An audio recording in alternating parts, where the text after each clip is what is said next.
Welcome back to positive pharma B positive B ready. कैसे आप सभी? All India institutes medical sciences AIIMS CRE की तरफ से जो आपका सीट एलोकेशन का प्रोसेस है स्टार्ट हो चुका है। ऑनलाइन सीट एलोकेशन का प्रेफरेंस चॉइस का, जिसमें इंस्टीट्यूट एंड पोस्ट आप चॉइस कर सकते हैं।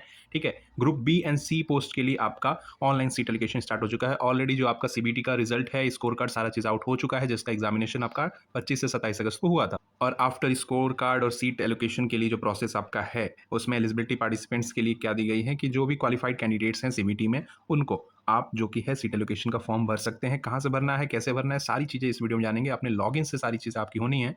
जिस पोस्ट में आपका स्किल टेस्ट नहीं रिक्वायर्ड है, उसमें अप टू 8 टाइम्स जो क्वालिफाई हैं कैंडिडेट्स वो फिल कर सकते हैं, और जिसमें स्किल टेस्ट रिक्वायर्ड है अप टू 16 टाइम्स। ठीक, तो बहुत सारी आपकी फॉर्म फिलअप होने वाले हैं आपके सीट एलोकेशन को लेकर। करना कैसे है, जो आपका ऑफिशियल प्रोसीजर है, आपको सिंपली अपने लॉगिन पे चले जाना है। हर एक चीज़ आपको लॉगिन से डैशबोर्ड से ही मिलेगी, और 2 फेज़ में आपका होना है। पहला आपका preference of choices exercising of orders. ठीक है, जहाँ भी आपको चॉइस, चाहे वो इंस्टीट्यूट्स हो चाहे आपके पोस्ट हो, उसके लेकर आपको करना है। और दूसरा आपका online seat allocation of seats and declaration of result. ठीक है, तो कैसे करना है, क्या चीज़ है इसमें, आपका ऑफिशियल प्रोसीजर क्या है ये देख सकते हैं आप यहाँ पे। पहला स्टेप क्या है ये देखिए, पहले आपको लॉगिन करके अपने डैशबोर्ड पे पहुंच जाना है, जहाँ पे आपने फॉर्म फिल, अब यहाँ पे वहाँ पे स्कोर कार्ड आपका शो हो रहा होगा। और जैसे ही लॉगिन करके आप डैशबोर्ड पे पहुंचेंगे, वहाँ पे आपको access portal of online seat allocation का ऑप्शन दिखाई देगा। वहाँ पे करना है क्लिक आपको, फिर check update and set of qualification as required. जो भी आपने क्वालिफिकेशन एलिजिबिलिटी भरा है उसको आपको फिर से अपडेट करना होगा, ताकि जो भी आप एलिजिबल जिस जिस पोस्ट के लिए होंगे, जिस जिस इंस्टीट्यूट के लिए होंगे, वहाँ पे आपको आगे उस हिसाब से आपको सीट्स शो होंगी। ठीक है, तो अपना जो क्वालिफिकेशन हो उसको एक बार अपडेट कर लीजिएगा। B pharm, D pharm, M pharm, सारी चीज़ें वहाँ पे आप अपडेट कर दीजिएगा। उसके बाद क्या है, exercise order and preference of choices only where eligible. तो वो आपकी एलिजिबिलिटी किस बेसिस पे होगी, आपकी क्वालिफिकेशन जो आपने अपडेट किया है उस बेसिस पे। ठीक है, तो वहाँ पे आपको करना है एलिजिबिलिटी के बेसिस पे अपने प्रेफरेंस को चॉइस करना है, वहाँ पे अपने इंस्टीट्यूट्स को चूज करना। उसके बाद क्या है, save and lock order preference of choices. फिर जैसे ही आपका हो जाएगा उसको आपको लॉक कर देना। इसका डिटेल जानेंगे अभी नेक्स्ट स्टेप में, जैसे कैसे आपको चॉइस करना है, कैसे प्रेफरेंस को आपको करना है, कैसे ऑर्डर बनाना है, वो सारी चीज़। उसके बाद उसका फॉर्म का आपको लॉक करने के बाद प्रिंट आउट रख लेना है अपना। सेकेंडली उसके बाद क्या, जब आप सीट लॉक कर देंगे, फॉर्म सबमिट कर देंगे आफ्टर द लास्ट डेट से जो पहले पहले, उसके बाद आपका होगा declaration of result. Seat allocation की रिजल्ट आपका डिक्लेयर होगा, प्रोविजनल लिस्ट आएगी वहाँ पे, किस पे, ऑन द बेसिस ऑफ आपके जो मेरिट होगा। ठीक है, और आपने जो प्रेफरेंस चॉइस किया होगा उसके बेसिस पे आएगा रिजल्ट, आपके वेबसाइट पे ही आएगा। और जैसे ही रिजल्ट आपका अनाउंस होगा, उसके बाद आपको अपने डैशबोर्ड से ही क्या होगा, सीट एलोकेशन लेटर फॉर्म को डाउनलोड करना होगा, प्रिंट करना होगा। उसके बाद इन पर्सन फिजिकली सारे ओरिजिनल डॉक्यूमेंट्स को लेकर, कौन कौन से डॉक्यूमेंट्स ले जाने हैं नीचे लिस्ट दी गई, उस पर भी बात करेंगे। ठीक है, एक सेल्फ अटेस्टेड और सारे जितने भी एक्सपीरियंस एजुकेशनल हर एक आपके डॉक्यूमेंट्स को लेकर, ओरिजिनल डॉक्यूमेंट्स को लेकर आपका जहाँ पे भी सीट अलर्टेड हुई है वहाँ पे आपको पहुँचना है। ठीक है, ये आपका बेसिक प्रोसीजर है, वहाँ पे आपको उसी बेसिस पे सारी चीज़ फिल करना है। कैसे करना है, यहाँ पे पहला स्टेप में access portal for online seat allocation, वहाँ पे आप लॉगिन करके पहुँच जाइए। पासवर्ड भूल गए हैं तो फॉरवर्ड करके वहाँ पे अपना पासवर्ड वापस मंगा सकते, लॉगिन करिए। उसके बाद लॉगिन करने के बाद यहाँ पे आपके पास प्रेफरेंस आ जाएगा। This is the only one time exercise in entire recruitment process. आपके डैशबोर्ड पे वहाँ पे मिलेगा link for online seat allocation. ठीक है, क्वालिफाइड कैंडिडेट्स के डैशबोर्ड मिलेगा, और किसी पे नहीं अवेलेबल होगा वो।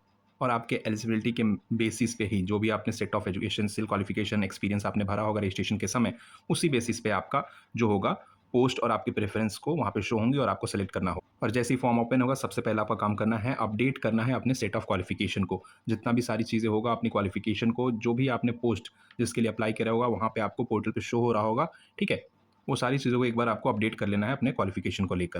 और यहाँ पे ध्यान देने वाली बात है, seat allocation will be done provisionally based on candidates merit and choice field. ठीक है, without prior verification of eligibility.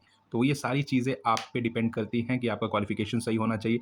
आप जो चॉइस फिल करे हैं वो आपके मेरिट बेस पे, एलिजिबिलिटी बेस पे होना चाहिए। अगर कुछ भी उसमें आपका इन एलिजिबिलिटी पाया जाता है डॉक्यूमेंट वेरिफिकेशन के टाइम, तो आप डिस्क्वालीफाइड कर दिए जाओगे। ठीक है, चाहे आपका रैंक कोई भी हो। यहाँ पे एग्जांपल देख सकते हैं कि जिस कैंडिडेट ने रैंक 1 अगर लाया है उसने, और उसने इनकरेक्ट क्वालिफिकेशन सेट करके उसने अपने चॉइसेस को फिल किया है। ठीक है, तो डॉक्यूमेंट वेरिफिकेशन के समय वो सारी चीज़ें आपकी रिजेक्ट कर जाएंगी, और कोई भी वेटिंग लिस्ट वगैरह सारी चीज़ें किसी में भी आपका नाम नहीं आएगा। तो फॉर्म फिलअप आपका चॉइस फिलिंग बहुत ध्यान से करिए, क्योंकि बाद में मौका दूसरा नहीं मिलेगा। ठीक है, दूसरा क्या करना है, आपका क्वालिफिकेशन अपडेट करने के बाद आपको फिल करना है exercise order of choices, preference of post, institute और हॉस्पिटल।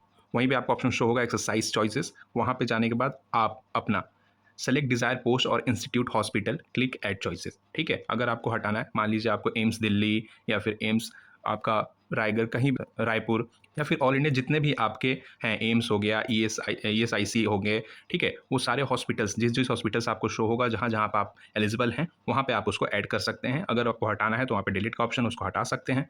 सारी चीज़ें जब हो जाएंगी, अगर आपको लगता है कि आपने प्रेफरेंस चॉइस फिल कर दिया है तो सिलेक्शन जब भी हो जाएगा सेव एंड प्रोसीड पे आपको कर देना है, जिससे आपके चॉइसेस हैं वो आपके सेव हो जाएंगे, ठीक है। और जैसे आपने ऑर्डर जिस ऑर्डर में ऐड किया होगा वैसे ही शो होगा। बाकी आप प्रेफरेंस को आप अप एंड डाउन एरो से ड्रैग करके आप अपने हिसाब से पोजीशन सेव कर सकते हैं। यानी कि एम्स न्यू दिल्ली को पहले नंबर पे रखना है, ईएसआईसी को दूसरे नंबर पे रखना है, तो इन दोनों को ऊपर नीचे भी कर सकते हैं, 1 नंबर 2 नंबर पे। उसके बाद एडिट करने के बाद आपको सेव कर देना है और edit, reorder, modify their choices as often as required until they submit and lock their choices or until the last date of submission 6 अक्टूबर।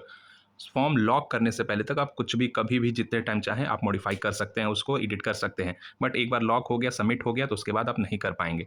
और लास्ट डेट आपका क्या है, 6 अक्टूबर तक ही है आपका प्रेफरेंस सिलेक्शन का। सारा चीज़ होने के बाद आपको करना है submitting and locking choices. Submit and lock choice आपको वहाँ पे दिखाई देगा, ठीक है। जहाँ जहाँ आपने चॉइस किया होगा इंस्टीट्यूट, हॉस्पिटल, पोस्ट, उसके आगे आपको दिखेगा सबमिट एंड लॉक चॉइसेस। वहाँ पे आपको 2 बार मिलेगा प्रॉम्प्ट, आपको दिखाई देगा फाइनल सबमिशन से पहले कि आप श्योर हैं या नहीं, ठीक है। क्योंकि एक बार अगर आपने सबमिट कर दिया, लॉक कर दिया, कोई भी आपको मॉडिफिकेशन देखने को नहीं मिलेगा, चांस दोबारा नहीं मिलेगा। और यहाँ पे एक चीज़ अच्छी है, अगर आपने सबमिट नहीं किया, लॉक नहीं किया, तो लास्ट डेट जो 6 अक्टूबर के बाद वो ऑटोमेटिकली आपका सबमिट हो जाएगा और आपका वो फाइनल सबमिशन माना जाएगा, जो आप प्रेफरेंस जो भी आपने किया होगा before submitting and locking process के बाद, ठीक है। और आपने अगर कोई भी एक्सरसाइज मतलब आपने प्रेफरेंस और चॉइस नहीं किया, सबमिशन नहीं भरा, सीट एलोकेशन फॉर्म नहीं फिल किया, तो वहाँ पे आप इनएलिजिबल हो जाएंगे। आप किसी भी एम्स या फिर जितने भी हॉस्पिटल इंस्टीट्यूट हैं वहाँ पे आप वर्क नहीं कर पाएंगे, चाहे आपका रैंक कोई भी हो, आप इनएलिजिबल हो जाएंगे। सबमिट करने के बाद आपको देखना है, व्यू चॉइसेस आपके डैशबोर्ड से मिल जाएगा और उसके बाद उसको प्रिंट आउट कर लेना है। प्रिंट आउट करके उसको ध्यान से रख लीजिएगा, क्योंकि जब ये सीट एलोकेशन आपकी आएगी, जब रिजल्ट डिक्लेयर होगा तो आपको लेके जाना हो। और आफ्टर 6 अक्टूबर आपका डिक्लेरेशन ऑफ रिजल्ट होगा सीट एलोकेशन का, जिसमें जो भी आपने अपने मेरिट बेस और चॉइसेस करेगा उसी बेसिस पे आपका जो है रिजल्ट आएगा, ठीक है। The result of online seat allocation will be declare based on the candidates rank, eligibility and order of preferences submitted for the post of, ठीक है, एंड इंस्टीट्यूट्स। और सारी चीज़ें प्रोविजनल रहेंगी टिल द डॉक्यूमेंट वेरिफिकेशन, ठीक है। तो वो सारी चीज़ें होगा और जब भी डॉक्यूमेंट वेरिफिकेशन होगा सभी चीज़ें ओरिजिनल डॉक्यूमेंट आपको लेके जाने हैं वहाँ पे जहाँ पे आपका सीट अलॉटेड हुआ होगा। ओरिजिनल डॉक्यूमेंट्स नहीं ले जाएंगे आप इलिजिबल हो जाएंगे, आपको कोई भी सीट अलॉट नहीं की जाएंगी। कौन कौन से डॉक्यूमेंट लेके जाने हैं यहाँ पे आपको देख सकते हैं। क्या चीज़ है कि जितने भी हैं सेल्फ अटेस्टेड डॉक्यूमेंट आपको होने चाहिए एक फोटोकॉपी के साथ विथ ओरिजिनल, ठीक है। Self attested 1 photocopy with originals. कौन कौन से डॉक्यूमेंट्स हैं, यहाँ पे आपको रिजल्ट लेके जाना है, जो आपका स्कोर कार्ड आया है वहाँ पे वो चीज़, रजिस्ट्रेशन स्लिप, ठीक है, एडमिट कार्ड जिस पे आपका सिग्नेचर होगा, लेटर ऑफ सीट एलोकेशन जो आपका रिजल्ट आएगा वहाँ पे आपको डैशबोर्ड से मिल जाएगा, डीओबी आपको चाहिए 10th क्लास का मार्कशीट, और उसके साथ साथ कास्ट सर्टिफिकेट जो भी आपका होगा, डिसेबिलिटी सर्टिफिकेट पीडब्ल्यू कैटेगरी के लिए, ठीक है। और उसके बाद एनओसी अगर चाहिए आपका, अगर आप वर्किंग हैं कहीं पे भी, और उसके साथ साथ प्रूफ ऑफ एसेंशियल जहाँ पे आपका education qualification, original, provisional degree, diploma certificate, हर एक चीज़, ठीक है। Proof of date of result, declaration of issue of certificate, तो सारी चीज़ मतलब आपके एजुकेशन में डिग्री, रिजल्ट, हर एक चीज़ ओरिजिनल लेके जाना है। Registration certificate if required, pharmacist registration certificate आपको जरूर लेके जाना है, रिन्यूअल और वैलिड, एक्सपीरियंस सर्टिफिकेट जहाँ पे भी अगर मांगा है वो सारी चीज़ें, copy of original ID proof, Aadhaar, voter ID कुछ भी लेके जाइएगा। उसके साथ साथ यहाँ पे आप देख सकते हैं any other certificate document required by respective AIIMS and hospital. तो जो आपका सीट एलोकेशन की आपका लेटर आएगा उसके ऊपर भी आपका ये चीज़ दिया रहेगा, जब भी सीट एलोकेशन की लेटर आएगा तो उस चीज़ को ध्यान से पढ़िएगा। ये पीडीएफ आपको डिस्क्रिप्शन में देखने को मिल, क्या कुछ है, कैसा प्रोसेस है, अगर क्या कुछ क्वेश्चन है, कौन कौन एलिजिबल है इसके लिए, तो candidates provisionally qualified in CBT, ठीक है। वो सारी चीज़ सिंपल 2 स्टेप में आपका होना है। पहले आपको चॉइस करना है, उसके बाद आपका सीट एलोकेशन होगा, रिजल्ट आएगा आपका, फिर आपका लेटर आएगा, आपको जाना होगा वहाँ पे, ये सारा प्रोसेस है। उसके बाद क्या हम चेंज कर सकते हैं, तो लॉक करने के बाद आप चेंज नहीं कर पाएंगे, ठीक है। मेरिट और आपके एलिजिबिलिटी के बेस पे होगा। सीट एलोकेशन के बाद आपको वहाँ पे फिजिकली रिपोर्ट करना होगा जो भी आपका इंस्टीट्यूट अलॉटेड होगा, ठीक। तो ये सारी चीज़ें थी आप एम्स सीआरई 2025 के सीट एलोकेशन का प्रोसेस का, ठीक है। तो 6 अक्टूबर लास्ट डेट है सीट एलोकेशन को लेकर, ये कुछ आपका प्रोसेस है। बाकी कोई दिक्कत, कन्फ्यूजन, परेशानी होती है आप हमें व्हाट्सअप 1-to-1 टॉक के लिए कर सकते हैं। 6 अक्टूबर तक ये फॉर्म फिल कर लीजिएगा। इंस्टा, टेलीग्राम कहीं फॉलो कर सकते हैं and follow for more such updates. Positive pharma, good luck, thank you.